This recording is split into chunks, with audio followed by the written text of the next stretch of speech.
Então, aqui no capítulo 6, é o último capítulo do livrinho, né? Sobre liberdade religiosa. A gente agora entra no assunto de liberdade religiosa na nação. E logo no primeiro parágrafo desse capítulo 6, a gente encontra a seguinte declaração: depois de deixar claro a liberdade religiosa de outro homem, no capítulo 14 de Romanos, e a importância de que toda alma reconheça isso, a seguir são retomados o pensamento e a importância dos poderes que estão reconhecendo e respeitando a liberdade religiosa. Então, aqui diz assim, em Romanos 14, 5. Um faz diferença entre dia e dia, mas outro julga iguais todos os dias. Cada um esteja inteiramente seguro em sua própria mente, né? E diz assim, isso toca numa questão que é frequentemente em todo lugar hoje, que é frequente em todo lugar hoje, no tempo, nesse período, né? A questão de compelir as pessoas a observar um certo dia e de uma certa maneira. Mas na questão da observância de um dia, a consideração de um dia acima de outro, Deus diz a todas as pessoas, cada um esteja inteiramente seguro em sua própria mente. Aquele que faz caso do dia, para o Senhor faz, e o que não faz caso do dia, para o Senhor não faz. Nesse período aqui, só para a gente contextualizar, né? Esse livrinho, esse conteúdo, ele foi escrito em 1905, né? Agosto e setembro de 1905. E nesse período estava ocorrendo um problema nos Estados Unidos, que é o que a gente encontra relatado nesse livro aqui, ó, a Lei Dominical Nacional. Então, o contexto desse problema começou nesse período, né? Que o pastor Jones, ele foi perante a comissão do Senado americano, em dezembro de 1888, defender a liberdade religiosa, porque nesse período, por influência das igrejas protestantes, das igrejas evangélicas, de alguns evangélicos, nesse período aqui, eles queriam que o domingo fosse não pudesse trabalhar nele, né? Não se trabalhasse, não fizesse nenhum tipo de trabalho. Isso é um relato histórico, é um registro, e qualquer pessoa que por acaso esteja assistindo esse vídeo e não conheça a história da nossa igreja e tudo, se você pesquisar na internet, você vai encontrar relatos sobre o domingo sendo obrigatório na maioria dos estados, né, do país dos Estados Unidos, nesse período.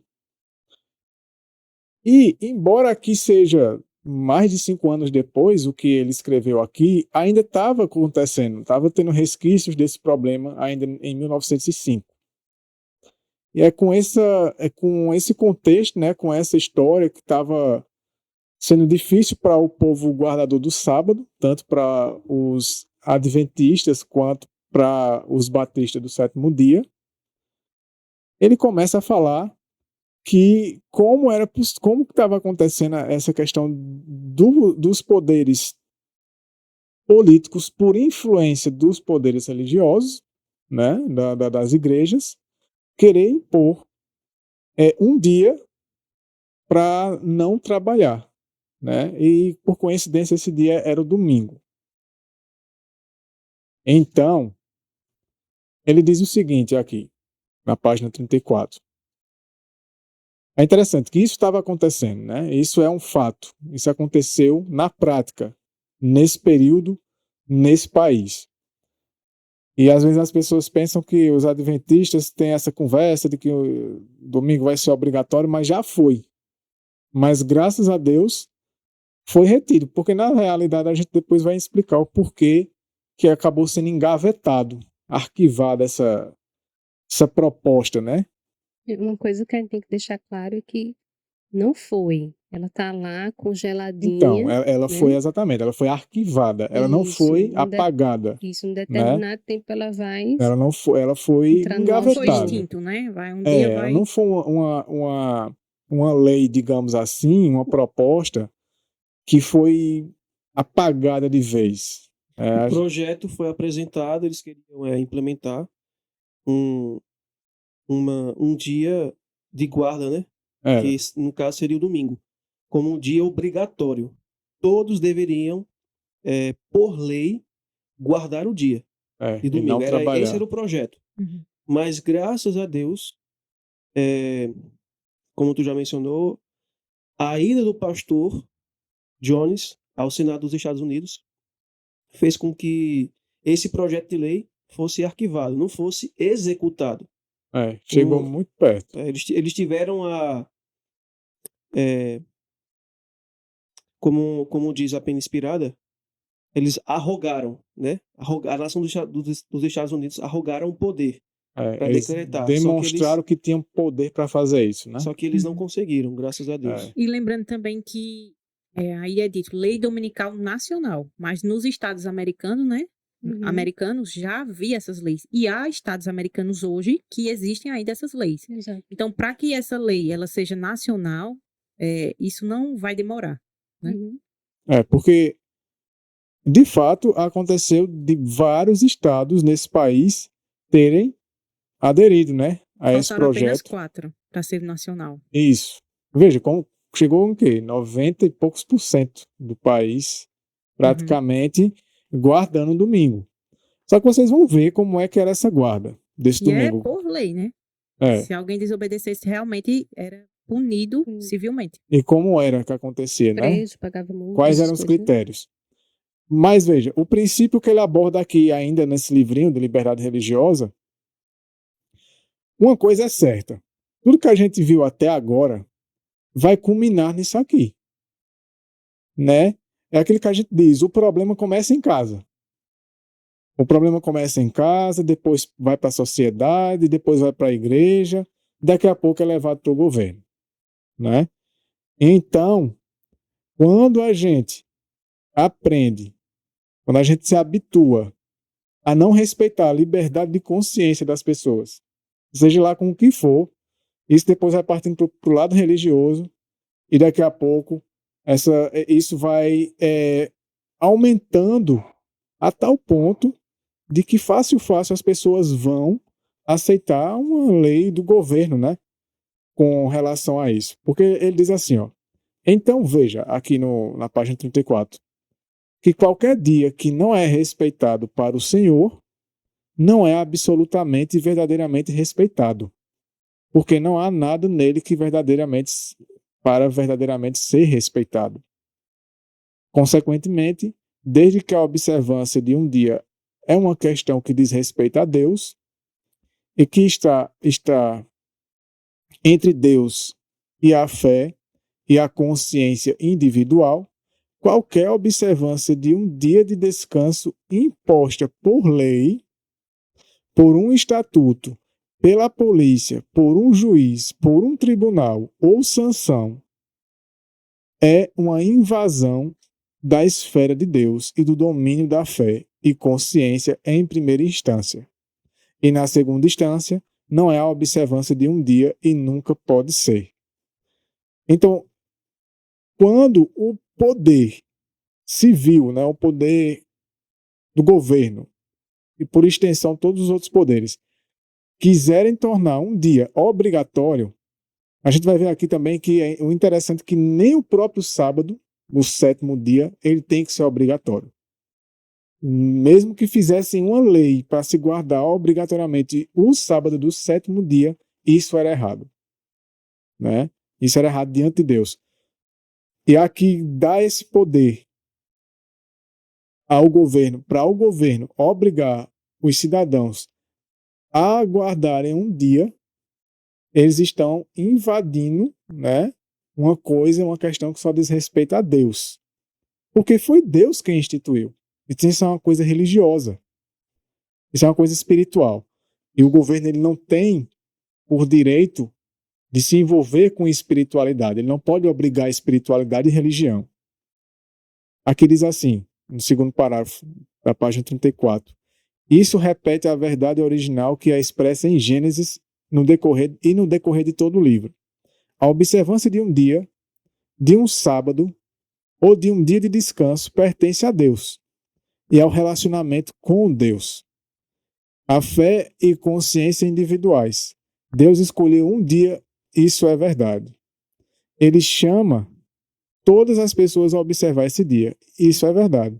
Mas na liberdade original, na qual ele criou o homem. Qualquer homem é livre para escolher não fazer isso, exatamente como ele é livre para escolher não acreditar em sua palavra.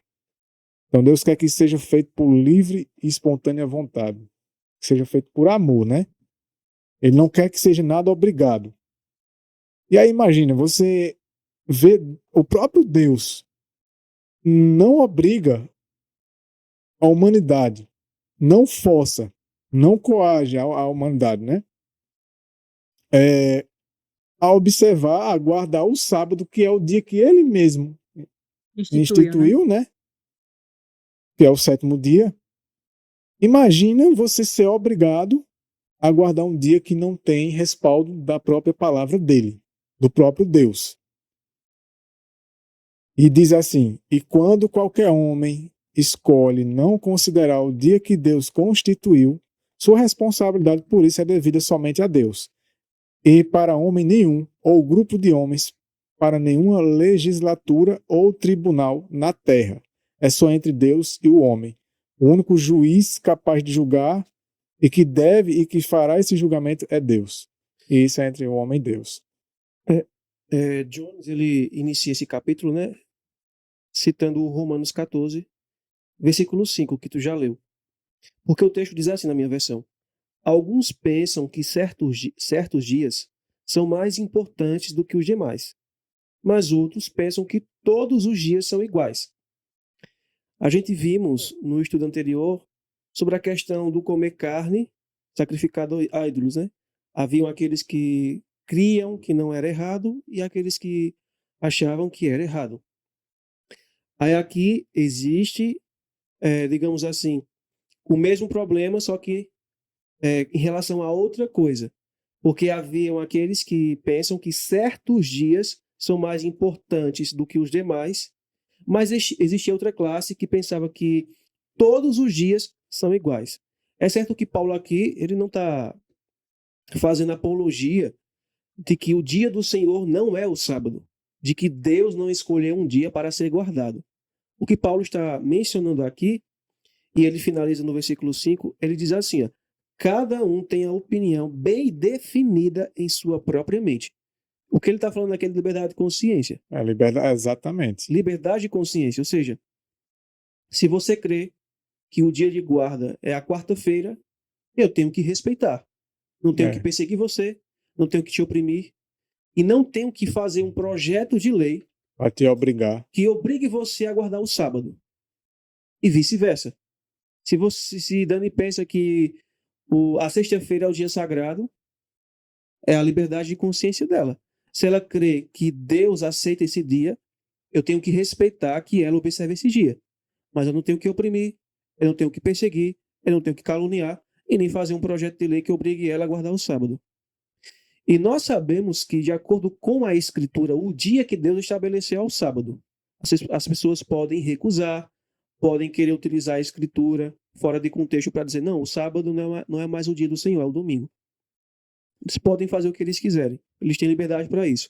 Deus respeita, nós temos também que respeitar. Agora, Deus instituiu um dia, mas ele nos obriga a guardar? Não. Ele diz assim: escolhei, pois, a quem servir. Não é isso que ele diz? Ele deixa o poder da decisão em nossas mãos. Se eu vou querer observar o sábado como Deus pede, aí é uma coisa. Se eu não vou querer, Deus também respeita. Agora, isso não significa que eu esteja certo, né? Não significa que Deus está fazendo apologia ao erro. Não, não é isso. Deus apenas está respeitando a sua liberdade de escolha, que é o que nós estamos estudando desde o primeiro capítulo desse livreto. liberdade de consciência, liberdade de escolha. Quando a gente vai, por exemplo, para Marcos capítulo 12, no versículo 17, Cristo diz assim: disse-lhe Jesus: dai, pois, a César o que é de César e a Deus o que é de Deus.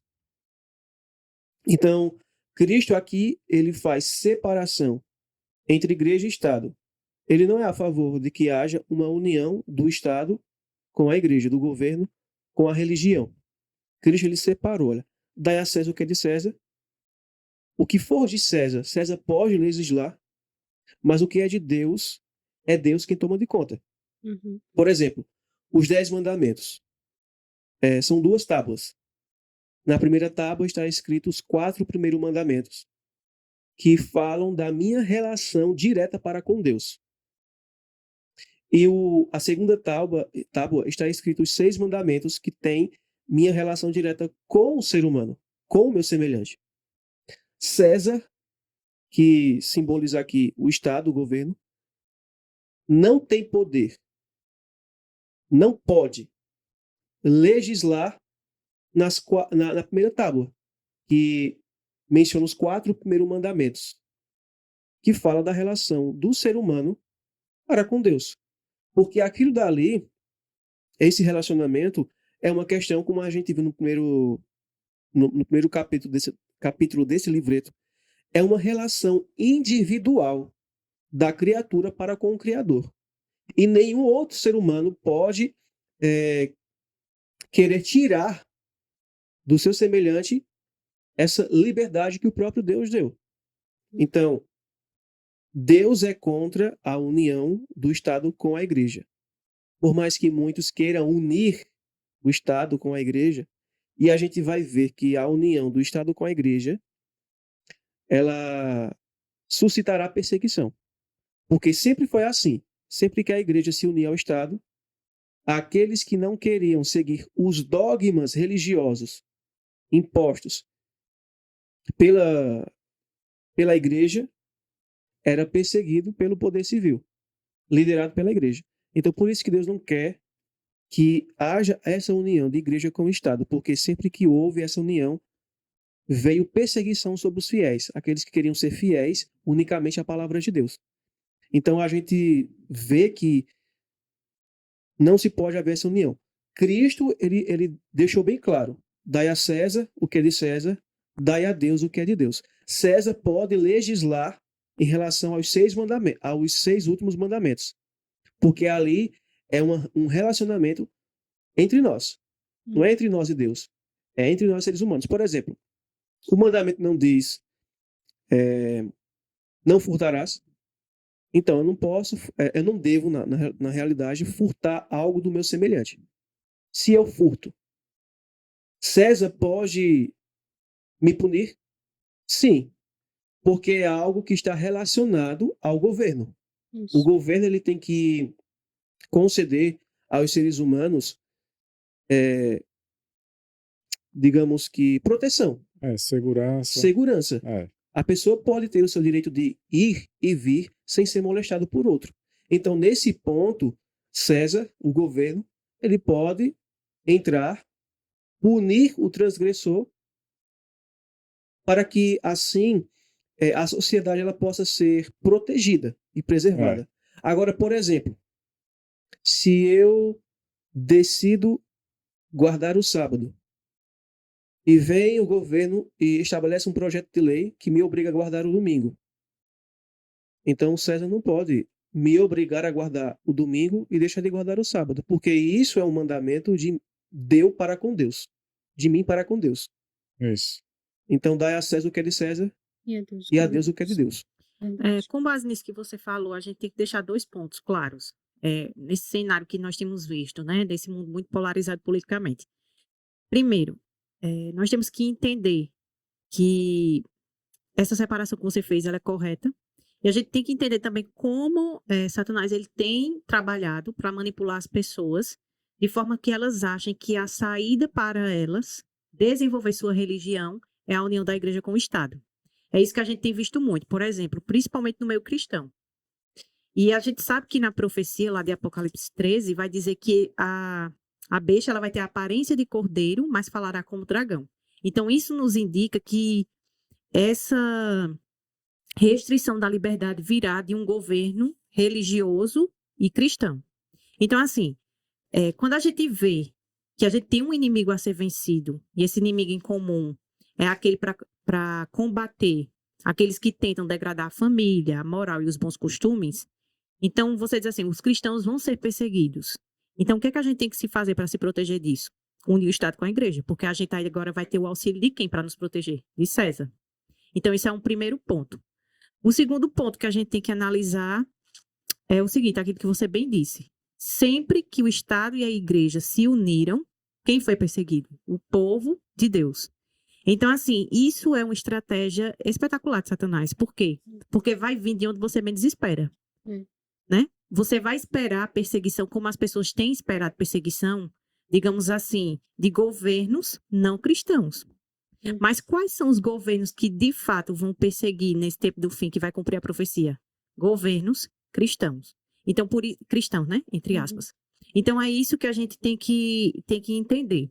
Outra coisa também que a profecia nos aponta para isso, dessa separação, é que a gente também não pode cair no outro extremo. Um extremo é você trazer a união do Estado com a igreja.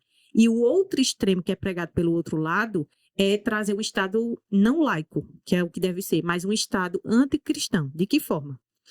Como a gente viu aqui, não é dever de César proteger também um ao outro. Então, quando eu digo assim, por exemplo, eu vou tocar num ponto que é muito polêmico aí no mundo secular, a questão do aborto. Quando eu digo assim, que o Estado está sendo influenciado pela igreja para que não se aprove o aborto, isso é uma mentira. Por quê? Porque, como Alan bem falou, eu não estou usando a primeira tábua para fazer disso uma questão religiosa. Eu estou usando a segunda, que é sobre quem César vai legislar. Uma coisa civil, né? É civil, que é entre o relacionamento. Eu estou protegendo uma vida que é indefesa. Ela não tem como se proteger por si só. Ela precisa também de um aparato do Estado.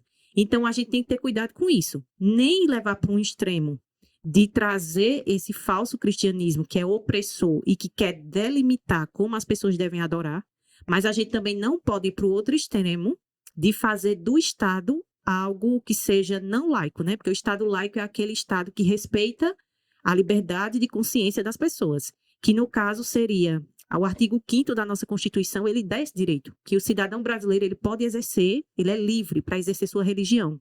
Então, essa liberdade já é dada. Mas o que é que as pessoas querem trazer com isso? Elas querem agora fazer não de um Estado laico, mas um Estado anticristão que não tenha mais princípios morais. Exato. E a gente tem que entender o seguinte, nessa questão dos princípios morais, que a lei civil, ela é posterior à lei divina.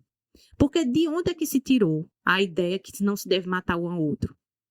Dos princípios da palavra de Deus. Da né? própria lei do Senhor. Justamente. Então, assim, como é que civilizações de diferentes aspectos e campos geográficos diferentes puderam chegar a um senso comum de que matar é errado, de que roubar é errado, de que adulterar é errado? Porque a lei foi impressa no coração do homem. A gente sabe que depois do pecado, isso foi desconfigurado. Mas o ser humano, ele por si só, ele tem um senso de justiça, minimamente, né? De acordo com a luz que ele tem. Então, assim, a gente tem que ter cuidado sempre de deixar frisado, né? Que nem levar para um extremo e também nem levar para o outro. Isso. Buscar sempre o equilíbrio. Isso. É Boa verdade. pontuação. Boa pontuação, isso aí. E, continuando aqui, diz assim, ó, na página 35. Deste modo, toda essa campanha que abrange toda a terra, sim, toda a cristandade, que está procurando por lei, mais e mais lei, para obrigar a observância de um dia, quer seja o domingo ou qualquer outro dia, mesmo que seja o dia que Deus designou, é uma invasão direta do território de Deus e do domínio da fé e consciência. Deve ser repudiado por todo cristão, por todos que respeitam a soberania de Deus e a liberdade de fé e consciência. Numa palavra, todas as almas que respeitam a liberdade religiosa. O culto a Deus deve ser escolhido para ser verdadeiro e aceitável. Quando não é livremente escolhido e imposto, Tal culto obrigatório é coercivo e é somente pecado. Como o principal historiador da igreja expressou, aí ele cita aqui um trecho de um livro daquela época, né, da história da religião, diz assim: a verdade em si, forçada no homem de outro jeito que não seja pelo seu próprio poder interno, se torna falsidade. Aqui vale fazer algumas observações, né? Boas observações aí. Eu só vou ler só esse último parágrafo para poder a gente fazer a observação. Diz assim: desta maneira, a verdade não pode ser forçada no homem. Para ser no homem o que ela realmente é, deve ser recebida sobre sua livre escolha pessoal. E quando os homens simplesmente não podem ser compelidos a obedecer à verdade, muito menos eles devem ser compelidos a obedecer a mentiras. De tudo que a gente falou, a gente fala, o foco vai ser mais na questão de Estado e religião. Mas parte de onde essa questão de querer obrigar? Vale a pena a gente entrar nesse Pontuar esse tópico aí. tópico. Parte de onde? De onde é que se origina isso? A gente já falou muita coisa, né, sobre liberdade e tudo. Mas quando você vê, ou melhor, quando é que você vê os homens sendo compelidos a ter que seguir uma crença, um dogma, um credo? Começa no governo? Não. Não. Em casa a gente já viu como é que acontece, né? Na vida, mas dentro da igreja, seja qual ela for, que a gente não está mencionando aqui placa de igreja, não. Qualquer uma. Em que seja o líder religioso que for, quando ele quer obrigar você, ou fica coagindo você, fazendo pressão psicológica em você, para você aceitar o credo da igreja. Repetindo, seja de qual denominação for. Não é disso que vai se partir muito em breve, que as igrejas vão ter influência para poder fazer com que o governo passe a, então, legislar leis religiosas. Então, esse problema ele começa dentro das igrejas. E eu vou além também, aquilo que o irmão havia dito, também em casa. Quantos e quantos relatos a gente já não ouviu de pessoas que dizem assim, que os pais, né? Se você não deixar essa religião, você não mora mais aqui. Exatamente. Então, quando a gente vê Impondo, que né? é impondo. Pressionando. Então, quando a gente vê assim, quando a Bíblia diz assim, que pais trairão os filhos e filhos entregarão os seus pais. A gente fica pensando, como é que vai chegar a esse ponto? Mas isso já existe na nossa sociedade, né? Quando as pessoas não respeitam a liberdade religiosa. Exatamente. Então, a gente vê que esse problema parte, a raiz desse problema, ele parte mesmo de dentro das próprias igrejas, né? Que quando você, como membro, seja de qual igreja for, você é compelido, você tem a sua consciência forçada, você ouve coisas do tipo, isso não é o que a igreja pensa. Então, você passa a ser considerado alguém perigoso, um herege, um dissidente. E aí você crê em um credo e você passa a se submeter a isso. E aí você é tratado de maneira que você passa a ter a consciência cada vez mais forçada. Você passa a não ser tratado bem. Isso é exatamente o espírito que vai ser levado para o governo em breve, né? O que aconteceu muito no passado. A gente viu isso muito no passado. Esse espírito de que homens, eles querem fazer com que você, ou melhor, eles querem ditar o que é que você tem que crer. Ditar, não. Você tem que ler esses livros, você não pode ler esses livros aqui, você tem que ler a Bíblia desse jeito e interpretar desse jeito. Ou seja, eles fazem com que você praticamente seja forçado a ter uma interpretação que venha exatamente daquilo que eles entendem. Ou então, o texto está lá bem claro, expressando o que quer dizer, está muito nítido, mas eles fazem com que os próprios membros leigos entendam que não é aquilo ali, Uhum. que não tem nada a ver. Exatamente. E esse livro aqui, para quem não conhece, é Que se Assentem os Teólogos, da editora Monte Sião. E esse livro, ele vai tratar justamente dessa questão, dessa hierarquia que se criou dentro do cristianismo, em que a consciência das pessoas passa a ser, de certa forma, controlada pelos teólogos, né? Por aqueles que têm, digamos assim, o poder de dirigir e direcionar a crença das pessoas. E aqui na página 4 do livro, o autor diz assim: o mais interessante é que a ordem que Jesus deu com mais frequência a seus seguidores consistia de apenas uma palavra: segue-me. Jesus confrontou a classe de teólogos de sua época, anunciando um reino que seria mais bem compreendido por iniciantes na esfera intelectual do que por acadêmicos cultos. Em contrapartida, quando os teólogos cristãos assumiram o poder no quarto século, o foco mudou de segue-me para estuda-me. Teólogos eruditos afirmavam ter a visão e entendimento especiais das Escrituras. Esperava-se que o restante da igreja ficasse assentado, aceitando o que os teólogos lhes diziam, que as Escrituras significavam. Dar fruto do reino não era mais tão importante. O essencial era aceitar as doutrinas corretas. E em outra parte ele diz assim: muitos cristãos do reino se deixam intimidar pelos valentões teológicos de hoje. Então, muitas pessoas, para não serem estigmatizadas, né, como dissidentes, como hereges, eles acabam também violando a sua consciência para estar em harmonia com o assim diz o homem. Assim diz o teólogo. Isso. E não o assim diz o Senhor, né? Por mais que ali a verdade esteja clara e nítida, mas para estar com a tal falsa harmonia, sufocam sua consciência, abafam ela e segue o que os grandes líderes falam. Né? Lembrando que isso vale para qualquer denominação, né? Não tem placa de igreja, qualquer denominação. Mateus capítulo 23 fala muito sobre isso. A gente vê que Mateus capítulo 23 é um capítulo em que Cristo ele censura, adverte os escribas e fariseus.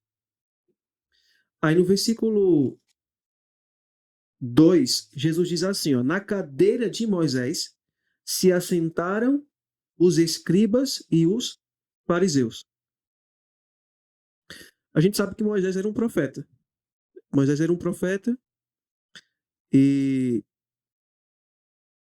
os escribas se assentaram na cadeira de Moisés. Queriam ter a mesma autoridade que ele, né? Queriam ter a mesma autoridade que ele. Só com um detalhe, queria a mesma autoridade, mas não queria ter o mesmo caráter que ele. Né? Justamente. A mesma autoridade, o poder, mas não o caráter. O mesmo espírito de Satanás. Satanás quer ter o poder de Deus, mas não quer ter o caráter dele. Então a gente percebe que os fariseus e escribas possuíam o mesmo espírito que o de Satanás. Só que professavam, né, ser o povo de Deus, ter os oráculos de Deus, o povo escolhido, mas vejam como eles agiam. Se assentavam na cadeira de Moisés. No versículo 3, Cristo diz: fazei e guardai, pois tudo quanto eles vos disserem. Com um detalhe: fazei e guardai tudo quanto eles vos disserem que esteja de acordo com as Escrituras. Porque quando a gente lê Marcos capítulo 7 e Mateus capítulo 15, Cristo adverte os seus discípulos contra a tradição dos anciãos, né? Porque os fariseus deixavam de seguir a palavra de Deus para seguir a sua própria tradição. Então eles deveriam a questão do fermento, né? Dos fariseus. O fermento dos fariseus, que eram as suas doutrinas meramente humanas. Então Cristo disse que nós podemos fazer e guardar tudo aquilo que eles diziam, mas que esteja de acordo com a palavra. Porém, não os imiteis nas suas obras, porque dizem e não fazem. Atam fardos pesados e difíceis de carregar, e os põem sobre os ombros dos homens. Entretanto, eles mesmos com o dedo nem com o dedo querem movê-los. Então eles criavam as tradições, cerimônias, regras, leis, em lugar da palavra de Deus, tiravam a palavra de Deus das pessoas e, de forma obrigatória, eles coagiam as pessoas a seguirem as suas próprias regras, opiniões e doutrinas humanas. Que nem eles mesmos conseguiam seguir. Nem eles Ele mesmos diz aí que conseguiam nem fazer. com o dedo eles moviam, não tinham coragem. Eles lançavam sobre o povo o fardo que eles mesmos se livravam deles, não carregavam. Lançavam sobre as pessoas. Olha, vocês devem seguir esse padrão aqui. Eles estabeleciam, né, o padrão, idealizavam o padrão e lançavam sobre o povo. Se vocês seguirem esse padrão aqui, então vocês terão um lugar no reino de Deus. Vocês são pessoas santas, vocês são o povo de Deus. Se não seguirem, vocês são imundos. E como diz o próprio Jesus, nem eles com o dedo queriam seguir aquilo que eles criaram. Então a gente percebe aqui esse espírito, porque geralmente a gente olha para o passado, para a Idade Média, e vemos que o catolicismo, mediante a liderança papal, possuiu o mesmo espírito. Uhum. Tirou do povo as escrituras e começou agora a criar dogmas, doutrinas errôneas, credos e impor sobre as pessoas, forçar a observância. As penitências, se você não seguisse, você era considerado um herege. Se você decidisse não seguir a tradição do catolicismo para seguir a palavra de Deus, você era considerado um herege. Os fariseus faziam a mesma coisa. Eles mesmos perseguiram os discípulos, perseguiram Jesus. Olha, por que é que os teus discípulos não seguem a tradição dos anciãos? Por que antes de comer, eles não seguem lavam as mãos. O ritual de lavar as mãos, de purificar as mãos? Aí Cristo diz assim, e por que é que vocês invalidam a palavra de Deus por causa da vossa tradição? Uhum. Então a gente percebe que é o mesmo espírito. Os fariseus e escribas possuíam o mesmo espírito que o papado. O papado possuía o mesmo espírito que eles. E isso vinha de quem? Do próprio Satanás. Porque quem gosta de compelir as pessoas a seguirem a sua vontade é o próprio Satanás. Não é Deus quem faz isso. Deus diz, escolhei, pois, a quem servais. Deus deu a liberdade. Satanás não, ele quer tirar essa liberdade e tornar você escravo das ideias dele. E para isso ele utiliza os instrumentos humanos. E, inclusive, ele utiliza a própria religião, o próprio cristianismo. Então, nós devemos ter cuidado para não pensarmos que estamos servindo a Deus quando, na realidade, estamos servindo ao próprio Satanás. Quando nós possuímos esse mesmo espírito, nós não estamos servindo a Deus. Estamos servindo ao inimigo com a placa de que estamos servindo a Deus. Eu queria fazer duas ressalvas. Primeiro, a gente sabe que pela hierarquia com que se criou, então é muito forte essa questão dos teólogos. Mas isso não está restrito a eles, porque muitas pessoas querem se fazer líderes ou até membros comuns da igreja que também têm essa atitude de querer impor, né, as suas convicções, as suas crenças. A gente sabe também que o período da supremacia papal, que durou os 1260 anos, ela, de fato, ela oprimiu as pessoas, tirou a sua liberdade de religião, mas a gente sabe que o movimento que se seguiu, que foi o da Reforma Protestante, muitos não foram curados e não aprenderam com a perseguição que eles mesmos sofreram.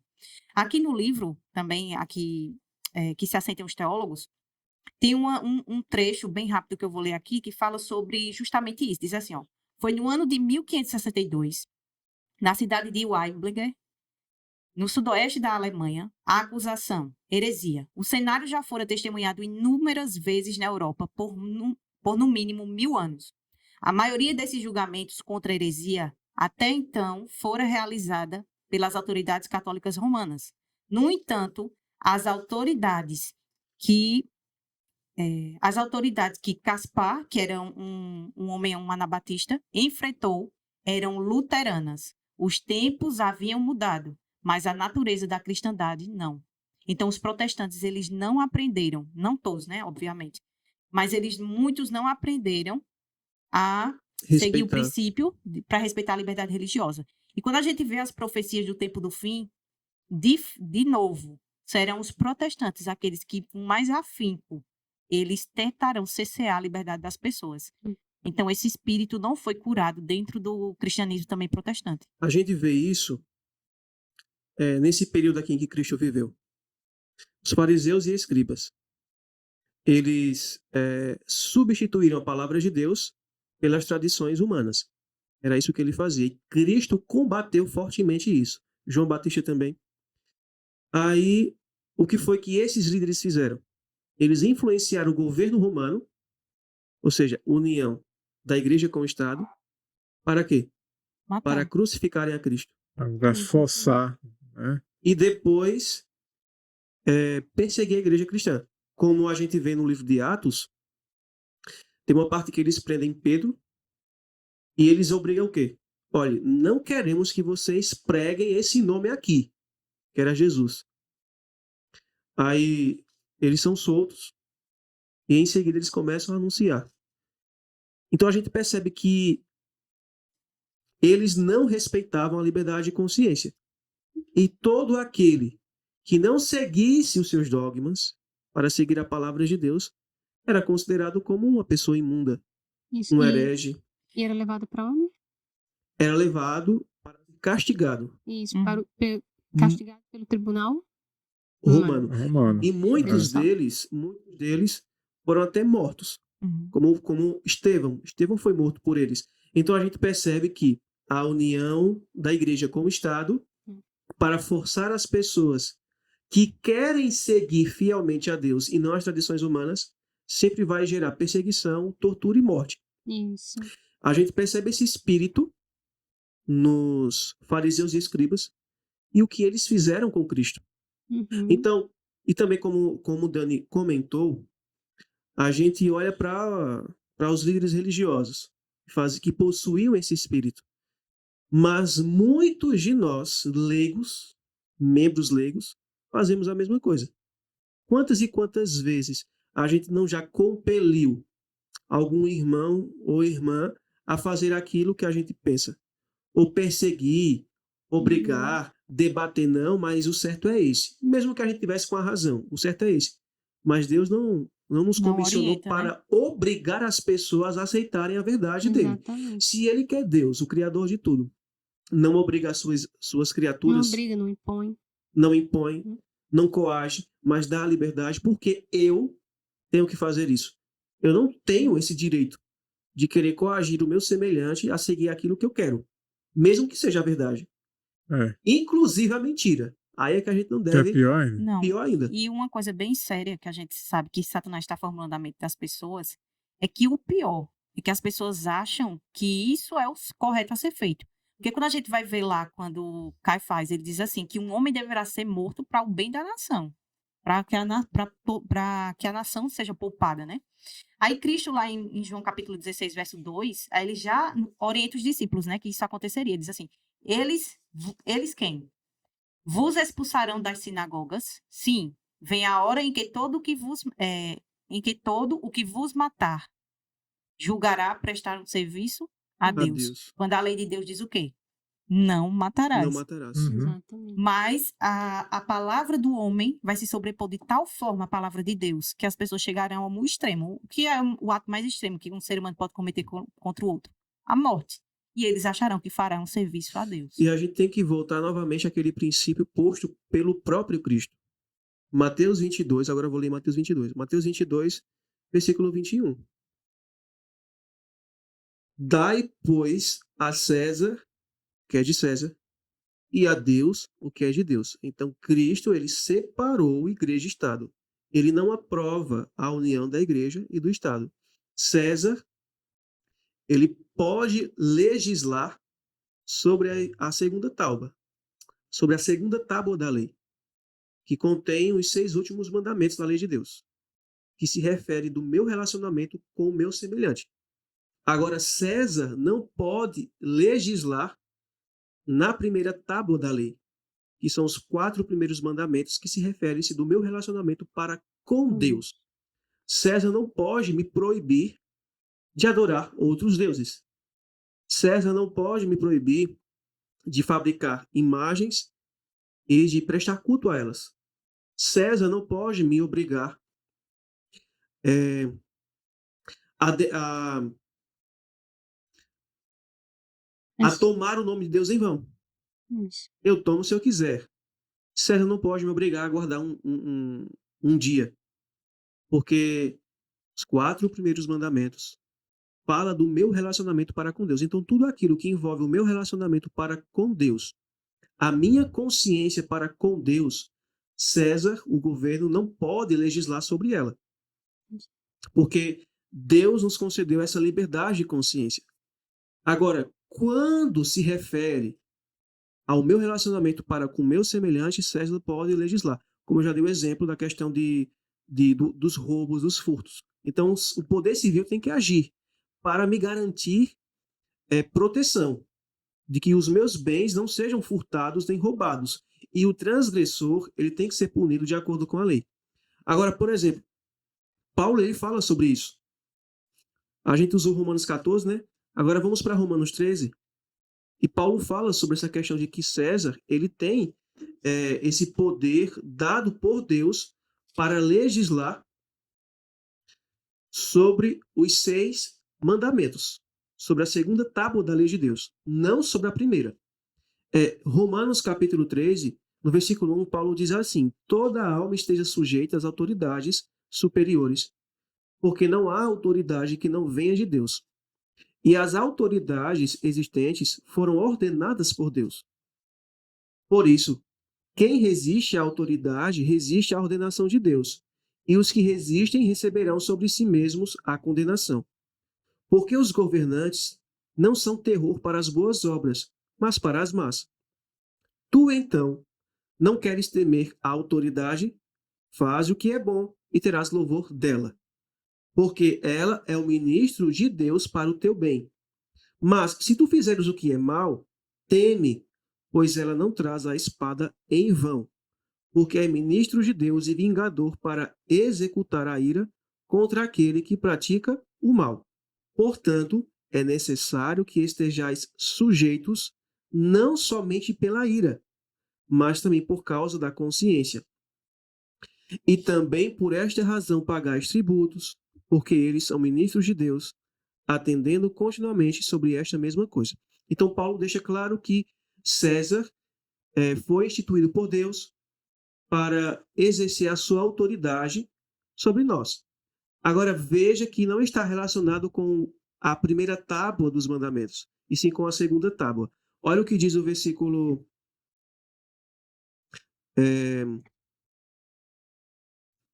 Versículo 8. Paulo continua, aí no versículo 8 ele fala assim: a nenhum homem devais coisa alguma, senão o amar-vos uns aos outros, porque quem ama o próximo cumpre a lei. Então, Cristo está falando da segunda tábua. Aí ele vai citar o versículo... Cristo não, Paulo está falando sobre a segunda tábua. Versículo 9. Por isto, tu não cometerás adultério, não assassinarás, não furtarás, não darás falso testemunho, não cobiçarás, e se há algum outro mandamento, tudo se resume nesta palavra: tu amarás o teu próximo como a ti mesmo. O amor não faz mal ao próximo. Portanto, o amor é o cumprimento da lei. Então, Paulo mostra que César, que é a autoridade civil constituída por Deus, ele pode legislar sobre, sobre a segunda tábua da lei, que, resumindo, é o amor ao próximo. Então, tudo aquilo que tem que ver conosco, então, César pode legislar. Mas quando é algo relacionado de nós para com Deus, eles não podem meter a mão. Porque Deus não deu, Deus não constituiu César para isso, o governo para isso. E olha que interessante no versículo 10. O amor não faz mal ao próximo. Portanto, o amor é o cumprimento da lei. Eu pergunto, qual foi a doutrina que Deus estabeleceu desde que ele é Deus e que ele criou a primeira criatura e que nós estamos estudando? A doutrina da liberdade religiosa. Uhum. Então, quem ama o próximo e que quer cumprir a lei, a segunda tábua, ele não pode forçar a consciência das pessoas. ele não pode entrar na esfera que pertence tão somente ao indivíduo e a Deus. Então, César não tem o poder, Deus Deus não deu esse direito a César para que ele legisle sobre a consciência dos outros, forçando elas a adorarem a Deus da maneira como eles querem. Não. César não pode entrar nessa questão da religião, e sim apenas no aspecto civil. Por exemplo, agora, se César, nos Estados Unidos, eu não sei se ainda está em vigor, mas quando Jones estava fazendo essa defesa, né, da liberdade religiosa em 1888, ele menciona nesse livro que nos Estados Unidos existe um projeto de lei que proíbe o casamento com várias pessoas, né? A poligamia, digamos assim. Não era permitida a poligamia. Então havia um projeto de lei que proibia. Eu pergunto, César tinha direito de fazer isso? Sim, porque isso é algo relacionado à segunda tábua. Não adulterarás. Não adulterarás. Ou não cobiçarás a mulher do teu próximo, ou a Isso. casa do teu próximo, ou o teu próximo. Então era algo que estava relacionado ao meu dever para com o meu próximo. Agora, se César criasse um projeto de lei que obrigasse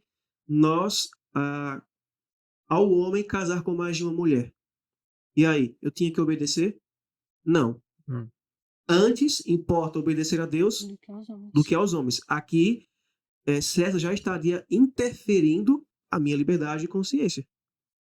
Porque não é só uma questão do relacionamento entre você e a sua esposa. Porque as pessoas podem dizer assim, sim, mas isso aí ainda não é na esfera da segunda tábua, mas agora vai ferir também o quê? A sua liberdade de consciência, porque é com Deus também. Porque você não segue o princípio divino de que seja só um casamento heterossexual e monogâmico. Então, se ele fizesse o contrário, aí já estaria interferindo no relacionamento com Deus na primeira tábua. Amar Deus sobre todas as coisas. Então, se você ama Deus sobre todas as coisas, você vai obedecê-lo. Né? E outra coisa, né? E mesmo que a poligamia fosse algo que Deus aprovasse, mesmo assim não poderia haver um projeto de lei que me obrigasse a praticá-la, porque o próprio Deus me dá a liberdade de não fazer. Isso, caso exatamente. fosse assim. Por mais que essa segunda etapa seja com relação ao meu próximo, mas se eu faço isso, realmente, de fato, eu firo a Deus, porque nunca foi propósito dele que houvesse entre um casamento, o homem tivesse mais de uma mulher, né? Se fosse assim, Deus tinha criado para Adão duas mulheres. Não, né? Então a gente vai ver aqui que na história já aconteceu, infelizmente, do governo interferir nos 4 primeiros mandamentos, mais especificamente no 4º mandamento de Deus. Interferiu na religião. Porque embora aqui no contexto histórico dessa situação fosse alegado que não era uma coisa religiosa. O senador da época mesmo fala, nós não somos uma legislação eclesiástica, nós somos governo, tal. Mas Jones diz assim, mas quem trouxe a ideia foram as igrejas. E vocês aceitaram a ideia das igrejas. Com um detalhe, na época, devido à influência da religião no governo, as próprias igrejas evangélicas, por sinal, eram as igrejas evangélicas, diziam para o governo, se vocês não fecharem no domingo, os estabelecimentos e tal, tudo que funciona no domingo, trabalho, que não seja assim essencial, né? A gente vai deixar de votar nos seus governantes. Para você ter, era tão forte a influência da igreja que eles sentiram medo. O governo ficou com medo. Não, peraí, se eles deixam de votar, né?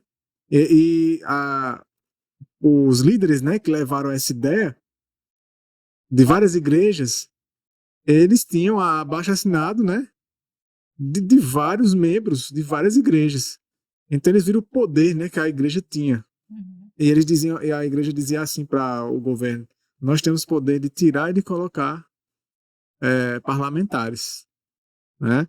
Então, se vocês se recusam esse projeto, se vocês recusam esse projeto, a gente também se recusa a votar. E aí vocês vão sofrer danos, né? E aí o governo acatou. E aqui diz o seguinte, o que é que Jones fala, qual é o problema quando o governo se mete no âmbito religioso, espiritual. E aconteceu com o quarto mandamento, né? E aqui que é no livro A Lei Dominical Nacional, na página 52, começando do final do parágrafo, da página 52, do último parágrafo, e pegando uma boa parte do primeiro parágrafo da página 53, diz assim, ó. Quando o Estado toma sobre si a responsabilidade de obrigar a observância do sábado ou do dia do Senhor, eles chamavam domingo de dia do Senhor, né? Quer seja o primeiro ou o sétimo dia da semana, ele está exigindo das pessoas algo que não lhe pertence, mas é propriedade exclusiva de Deus. É o que a gente está abordando até agora.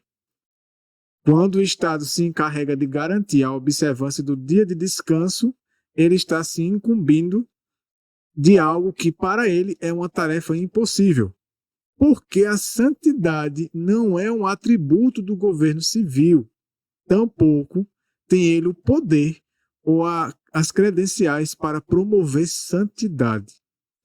E como já ficou demonstrado, tudo o que ele pode conseguir em seus esforços nesse sentido é promover a ociosidade e premiar a irresponsabilidade, o que, para o próprio bem-estar da sociedade, ele jamais pode se permitir fazer. Então, aqui, ó, se o governo se encarregar de prover, mediante quaisquer fontes, as sanções religiosas, que são as únicas capazes de manter o dia livre de ociosidade, o grande promotor da impiedade, ele só reforçará a hipocrisia e aumentará o pecado. O que é que Jones está querendo dizer aqui? Deus instituiu o sábado como um dia santo e um dia para santificação. Um dia para adoração a Deus, um dia para devotar tempo de qualidade com Deus, num período desse dia, e outro dia para você fazer o bem, né?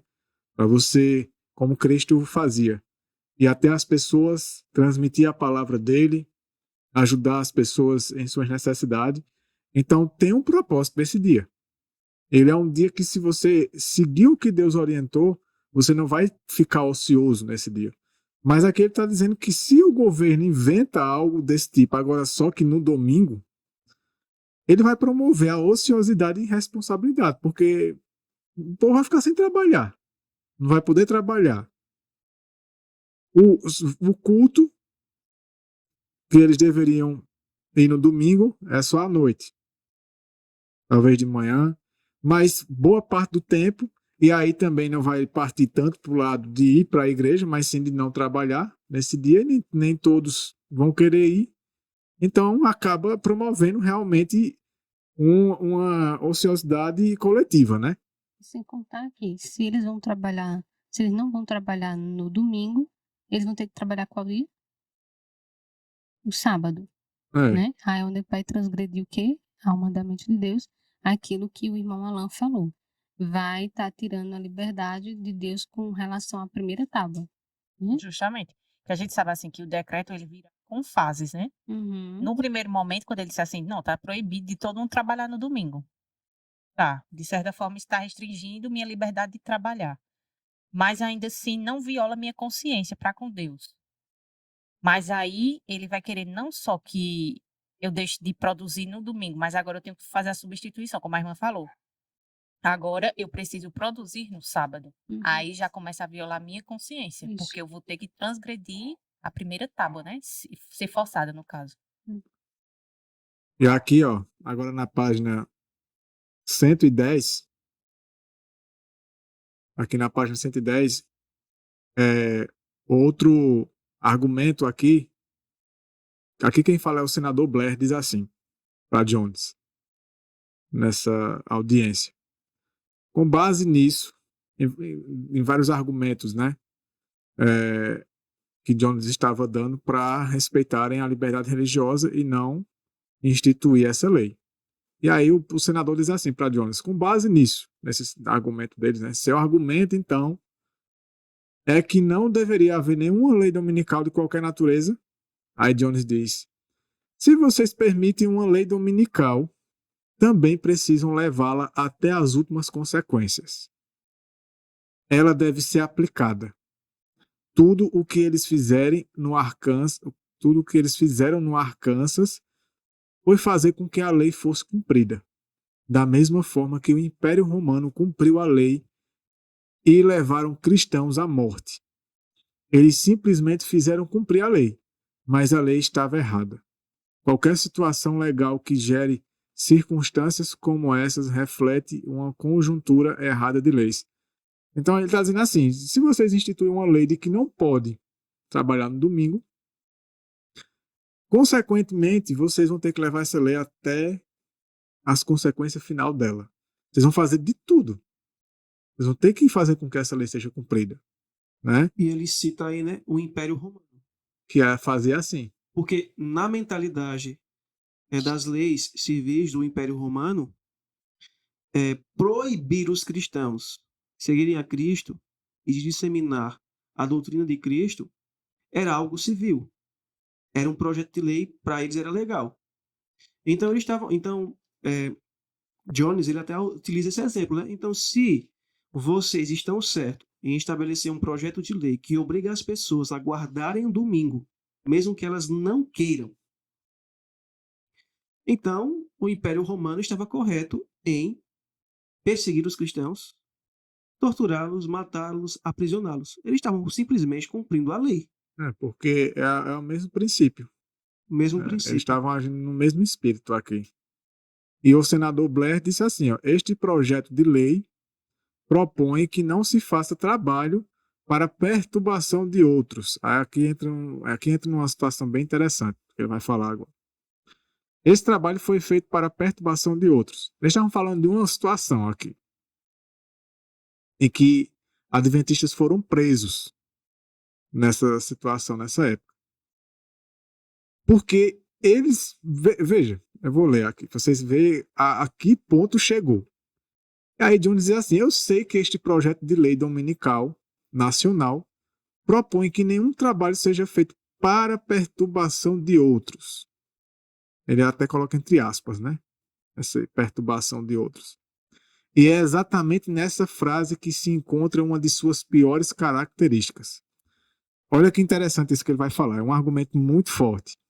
O projeto de lei declara que ninguém deverá fazer qualquer tipo de trabalho ou se envolver em qualquer tipo de brincadeiras, jogos, diversões ou recreações para perturbação de outros no primeiro dia da semana, comumente conhecido como Dia do Senhor ou durante qualquer parte dele.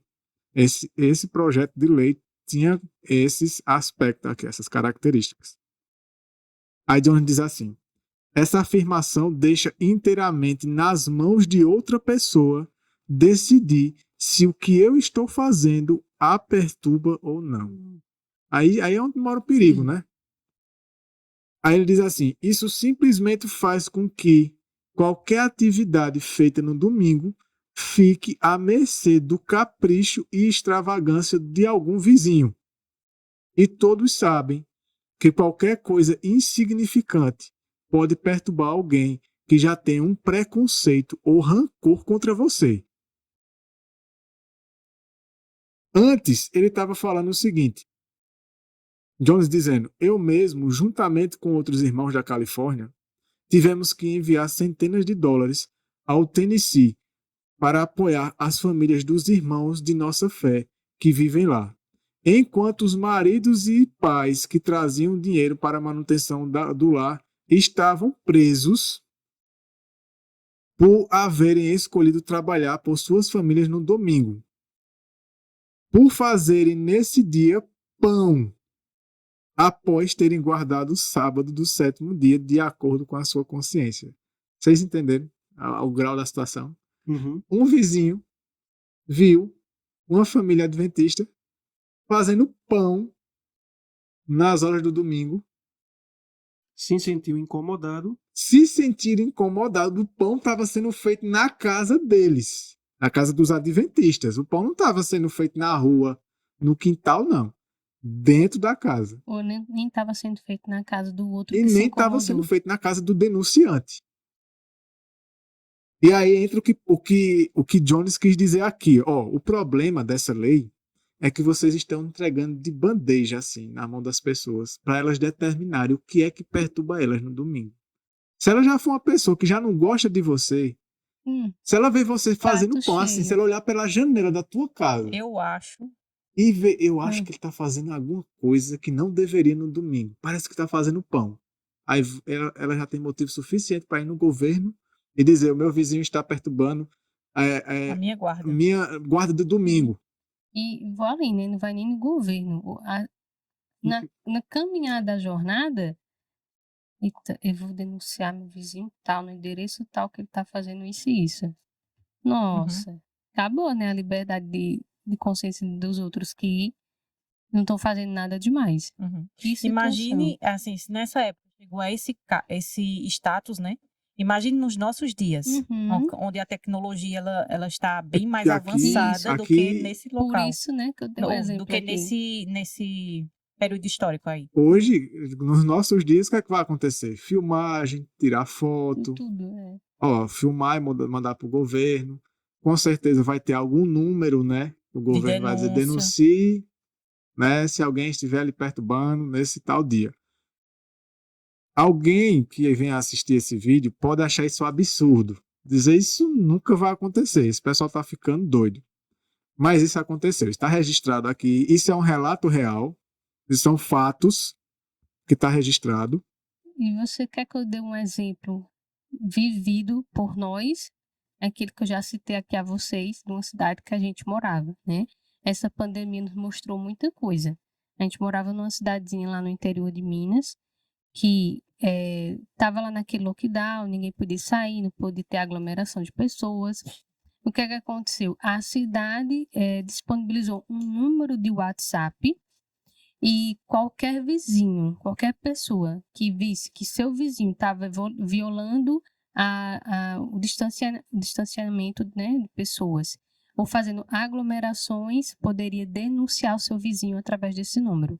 Fala: olha, fulano de tal, no endereço tal, número tal, está aqui fazendo festinha ou não está respeitando o distanciamento social ou não está usando máscara. Houve isso. Mas assim, Aqui mas também essa houve isso. da questão do distanciamento social, a gente cai nessa questão que Jones falou. Quando você entrega o poder para as pessoas, elas vão determinar o que é. Então, por exemplo, vocês estão aqui e você recebe 3, 4 pessoas. Não, eu acho que Viviane e Emanuel estão violando as regras do distanciamento social. Então, por exemplo, foi dito às pessoas que elas não deveriam, por exemplo, se reunir no final do ano para fazer uma ceia de Natal. E isso já era violar o distanciamento social. Então, a gente acha que isso aqui é uma coisa impensada. Mas quando a gente chega em um estado em que a população ela é coagida primeiro por uma situação de medo, que era uma pandemia, que era um vírus, fatalmente e muito facilmente você leva essa pessoa a ficar meio que neurótica. E aí ela se torna agora o vigia do próximo, né? E é pior, é um vigia que vai ser regido não por uma legislação, mas por aquilo que ele acha, né? Eu acho que você está ferindo o distanciamento social, vou fazer uma denúncia. Exatamente. E o que é pior, veja o que é mais interessante nessa situação que aconteceu com os adventistas nesse período aqui. Aqui na página 120, ele diz o seguinte, Jones, né? Se tivessem ocorrido aprisionamentos de outras pessoas por trabalhar no domingo, em número semelhante ao aprisionamento de observadores do sétimo dia, e a lei tivesse sido aplicada igualmente a todos, então a iniquidade não seria tão evidente. Ou se aqueles que não eram guardadores do sétimo dia e que foram presos também tivessem sido condenados, o caso ainda assim não teria sido tão claramente um exemplo de perseguição. Mas, quando em todos os registros dos 2 anos de existência da lei nessa forma, não houve o aprisionamento de um único dono de bar, nem de qualquer pessoa não guardadora do sétimo dia, com as duas exceções mencionadas, então não poderia haver uma demonstração mais clara de que a lei foi usada apenas como um meio para tornar público o ódio religioso contra uma classe de cidadãos inocentes de qualquer crime, salvo o de professar uma religião diferente da maioria. E aí ele diz assim, a verdade é essa. E toda a história desses processos legais comprova esse fato, que, do começo ao fim, esses processos foram apenas a manifestação de um espírito intolerante e perseguidor, que sempre se fará sentir quando alguma classe de religiosos puder controlar o poder civil. O que é que ele está querendo dizer aqui? Que, nesse período de 2 anos, somente 2 pessoas que não eram adventistas do sétimo dia ou batistas do sétimo dia, ou seja, que não guardavam o sétimo dia, somente 2 foram presas. 2 pesos, 2 medidas, né? E esses 2 que foram presos, eles não foram condenados. Foram presos, foi julgado, não, solta. Mas os adventistas foram condenados, ficaram presos. E aí ele demonstra, isso é uma perseguição. Direcionada, né? Direcionada aos adventistas do sétimo dia. Isso é calculado para poder pegar somente aquele que guarda o sétimo dia. Calculado. Por quê?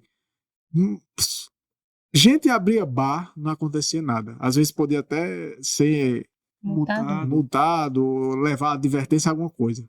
Mas só o fato do indivíduo fazer um pão, o vizinho ver e dizer, fulano está me perturbando, no dia de guarda do domingo. E o governo aceitar uma situação dessa, um extremo desse, e prender o indivíduo e ele ser condenado por ele estar fazendo pão no domingo dentro da casa dele, isso já demonstrava que era um espírito autoritário, né? Perseguição mesmo. De perseguição e ódio à religião que guardava o sétimo dia. Isso, esse espírito de perseguição aos cristãos, voltando à época de Cristo. Lembra que Jesus, ele diz assim, João capítulo 2, versículo 19. Jesus lhes respondeu, destruí este santuário e em 3 dias o reconstruirei. Jesus não falou assim, eu vou destruir o santuário. Ele falou assim, destrua um santuário e em 3 dias eu o reconstruirei. Só que Cristo aqui estava falando de forma figurada. Aí os judeus disseram assim, replicaram os judeus, em 46 anos foi edificado este santuário, e tu em 3 dias o levantarás? Versículo 21 diz, ele, porém, se referia ao santuário do seu corpo.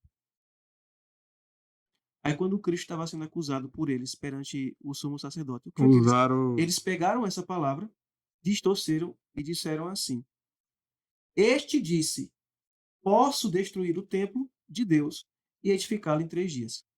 Eles estavam tentando buscar acusações contra Cristo, não tinha. Aí eles, vamos pegá-lo nas palavras dele. Então eles inventaram, eles mentiram, porque Cristo não falou que ele iria destruir o templo. Segundo, Cristo diz assim, destrua o templo. Terceiro, Cristo estava falando de forma figurada, estava se referindo a ele mesmo. Me matem e em 3 dias eu reconstruirei esse templo, ou seja, eu ressuscitarei. Então eles distorceram. Ora, se religiosos que professavam ser o povo de Deus tramaram contra o próprio Filho de Deus, que viera para salvá-los, veio para o que era seu, e os seus não receberam.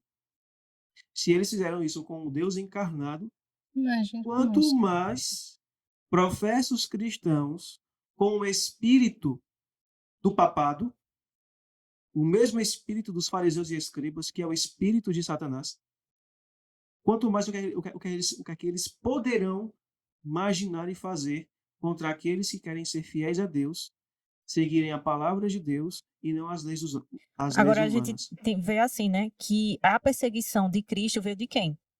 O seu próprio povo. Não veio dos gentios. Exatamente. Então a mesma coisa no fim dos tempos. As pessoas ficam, Satanás, de forma a distrair as pessoas, ele lança o ateísmo Como, olha, isso aqui é o mal a ser vencido. Quando, na verdade, ele vai usar quem para perseguir? O próprio professa o cristianismo. É. Veja, pode falar, Alan. Aqui em Apocalipse 13, no versículo 11, João, ele diz assim: e eu contemplei outra besta saindo da terra, símbolo da nação dos Estados Unidos, né? E ele tinha 2 chifres, semelhantes aos de um cordeiro. Então, a nação dos Estados Unidos, desde o seu surgimento ali, né, como nação independente, professou o cristianismo. Cordeiro é símbolo de Cristo. Então, protestantismo. Só que eles tinham 2 chifres. Cordeiro, 2 chifres. 2 poderes. O religioso, o o governo, né? e o civil. Igreja e Estado. Só que estavam o quê? Separados. Um respeitava o outro. Um respeitava o outro. Havia liberdade religiosa. Só que, no versículo 11 diz assim: ele tinha 2 chifres semelhantes aos de um cordeiro. E ele falava como um dragão. Ou seja, essa nação protestante, que na sua Constituição tem o princípio da liberdade religiosa, ela chegará um momento em que vai falar como dragão. Chegou em 1888 com esse projeto do senador Blair, esse projeto de um dia, que seria o domingo, para ser observado de forma obrigatória. Só que falará como um dragão nos últimos dias. A Constituição dos Estados Unidos diz assim, ó: o Congresso, Estados Unidos, o Congresso, já desde que foi instituído, né? O Congresso não fará nenhuma lei que diz respeito a um estabelecimento de religião ou da proibição do seu livre exercício. Então, aqui no capítulo 13, a partir do versículo 11, ele vai falar sobre a nação dos Estados Unidos e o que ela vai buscar operar num tempo, num futuro muito breve. Tentou em 1888, só que não teve êxito, mas no futuro próximo eles terão êxito, porque eles vão buscar estabelecer a marca da besta. E de acordo com a Escritura, é justamente a observância do domingo de forma obrigatória. E no versículo 12 diz assim: e ele exerce todo o poder da primeira besta. Quem é a primeira besta? Roma. É a besta do versículo 1 Roma de papal. Apocalipse 13. A besta que sobe do mar, que representa o papado. Então, a nação dos Estados Unidos, que é uma nação protestante, ela vai falar como dragão e vai exercer todo o poder da primeira besta. E nós sabemos que a primeira besta, durante a Idade Média, exerceu um poder civil. Usava o poder civil para impor às pessoas a sua religião. E quem não seguisse era perseguido, torturado e morto. Agora veja o que diz o texto bíblico, o versículo 12. E ele exerce todo o poder da primeira besta antes dele. E fez a terra e os que nela habitam adorarem a primeira besta, cuja ferida mortal estava curada.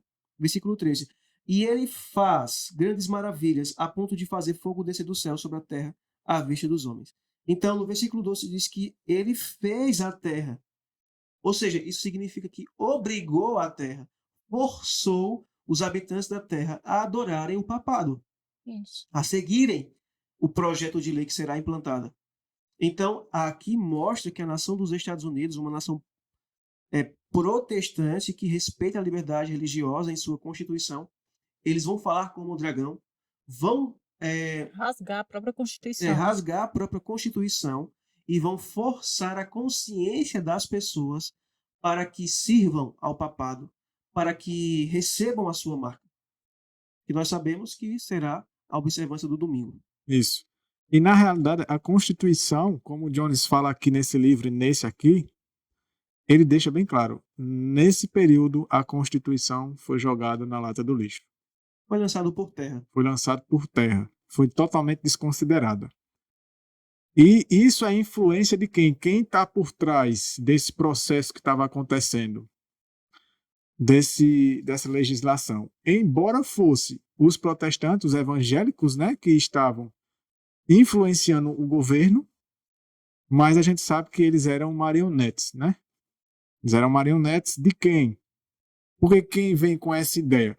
Na época, aqui diz assim, falando do papado da época, né? Qual livro é esse?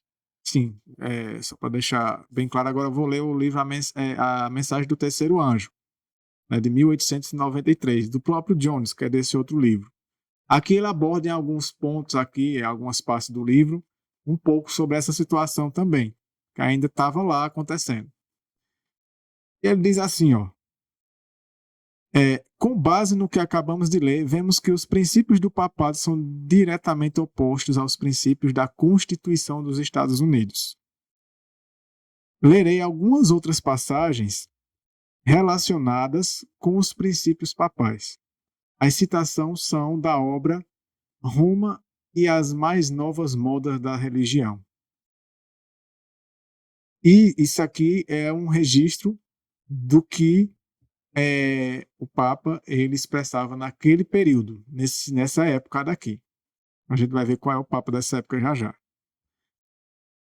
E nesse livro, que ele vai tirar alguns trechos desse livro, ele diz assim, ó, na página 113, né, lemos que o Papa declara como erro e, consequentemente, condena a afirmação de que todo homem é livre para aceitar e professar a religião que ele crê ser verdadeira, guiado pela luz da razão.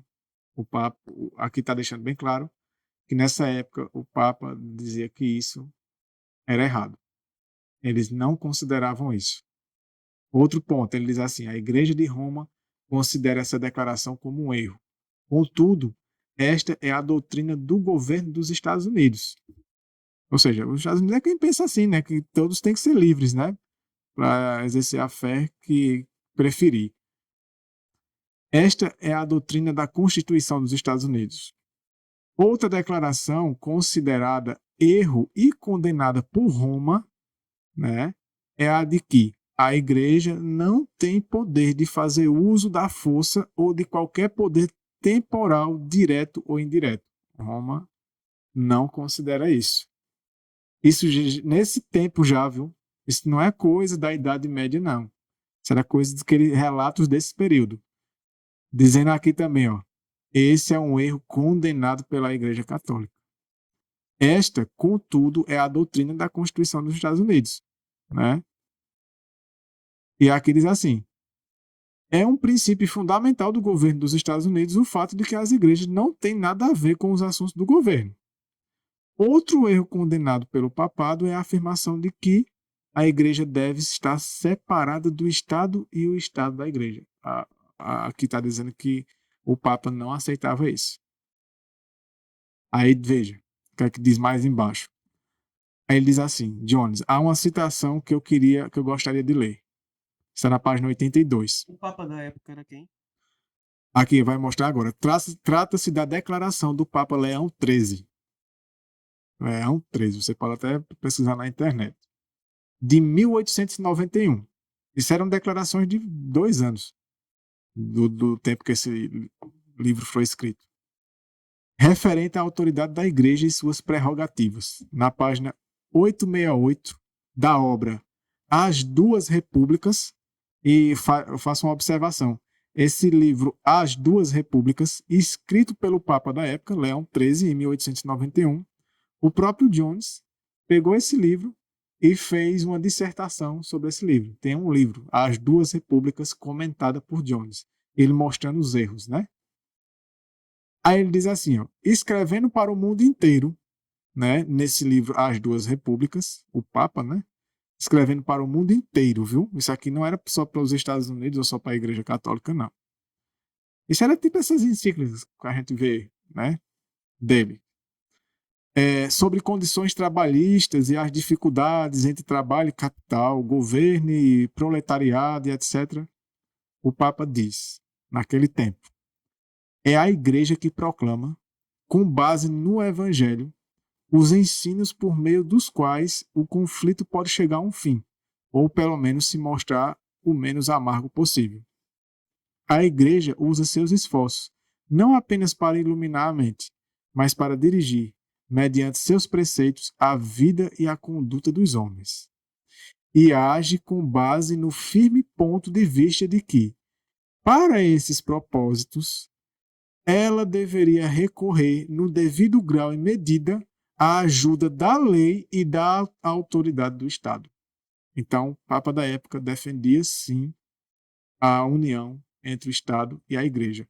E ele está dizendo que para que a gente possa fazer a nossa parte na sociedade, precisamos do poder do governo. Né? Ele mesmo dizia isso. E é interessante que tem um outro trecho que diz que